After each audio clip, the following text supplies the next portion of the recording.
We enter stage 10 then, the final stage in this opening loop on Saturday, the second day of Safari Rally Kenya. Sébastien Ogier currently leads Kalle Rovanperä by 29.8 seconds. We've got Lappi in third place, 52.8 seconds back, followed by Elfyn Evans in fourth place. So we'll have Lube across the line next. Quite a long stage this one, 31 kilometres, so it'll be interesting to see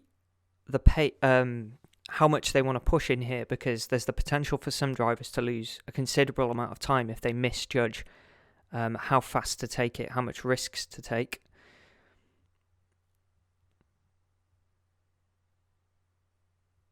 So Tanak will be across the line next.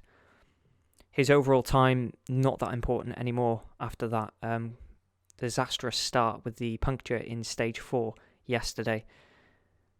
He'll obviously be going for the power stage points tomorrow to salvage something from this weekend. We've got Dani Sordo next across the line. This is sort of the first main battle to look into.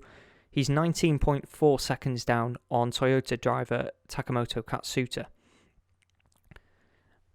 Katsuta will be across the line next then, so we'll be able to see whether Dani Sordo has been able to make any impact on that gap.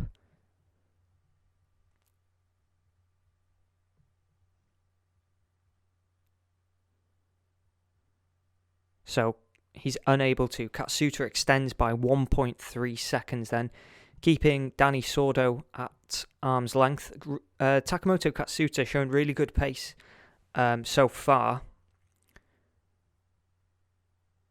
We've got Lappi up next then. We won't get any split gap there, but we'll get an indication of his pace.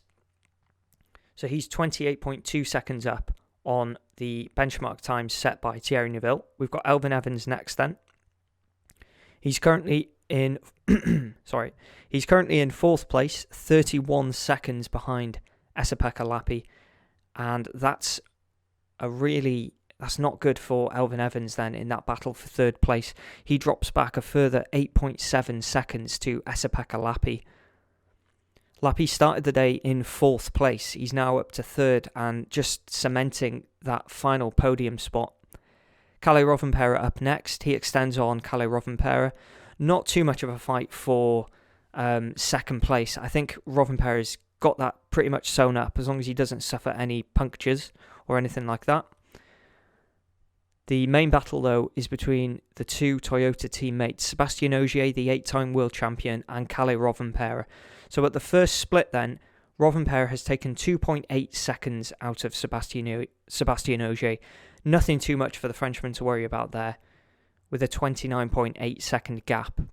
He can afford to lose a little bit of time here. He obviously knows, very experienced driver, he knows how to take these...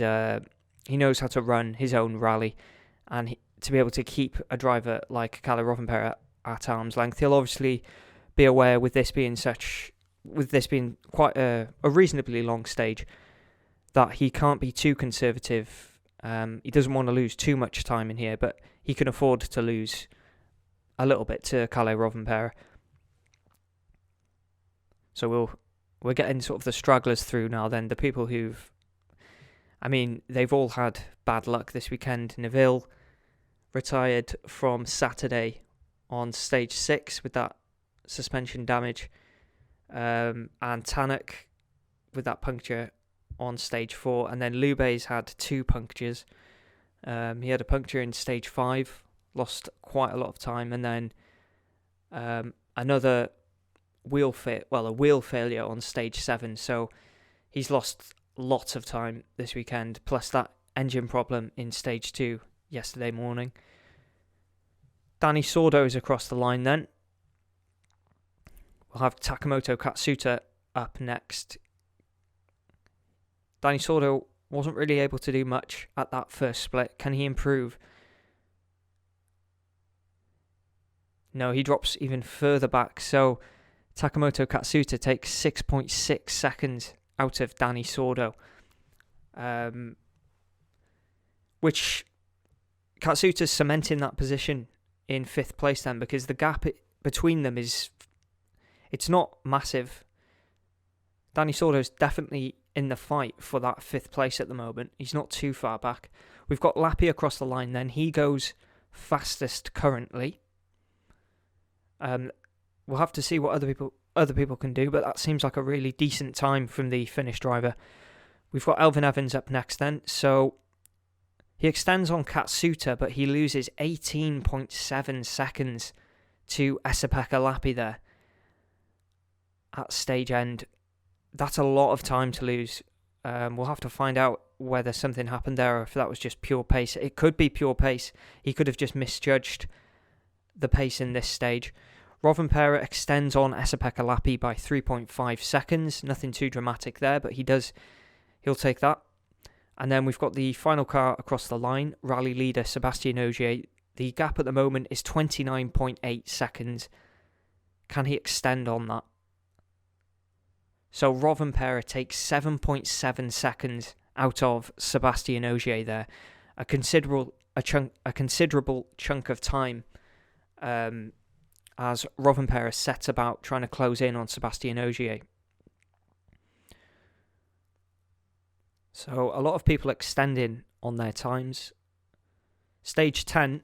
So Rovanperä takes the stage win, followed by Esa-Pekka Lappi showing really good form. He takes second, and then Sébastien Ogier in 3rd place. What does that do for the standings then? So Rovanperä is only 22.1 seconds behind. Evans had a puncture then on the front left. He said, I don't think we were having a particularly good stage before that though, so unlucky there. Lappi also getting a slow puncture. He still took second place there, but he said it was okay. We were never really on the limit, but these muddy places, I've never experienced anything like this before. And then there were also some small offs for Neville, Lube, and Katsuta. Neville had a small spin, 9.3 kilometres in, didn't lose too much time. Lube ran off slightly, had to reverse out, so lost more time there. And Katsuta ran straight on. Ogier at stage end said, some sections were very slippy and I was very cautious, to be honest. On the last section with the stones, it's easy to damage anything. Yeah, so obviously being cautious through there. We'll move now on to stage 11 after service.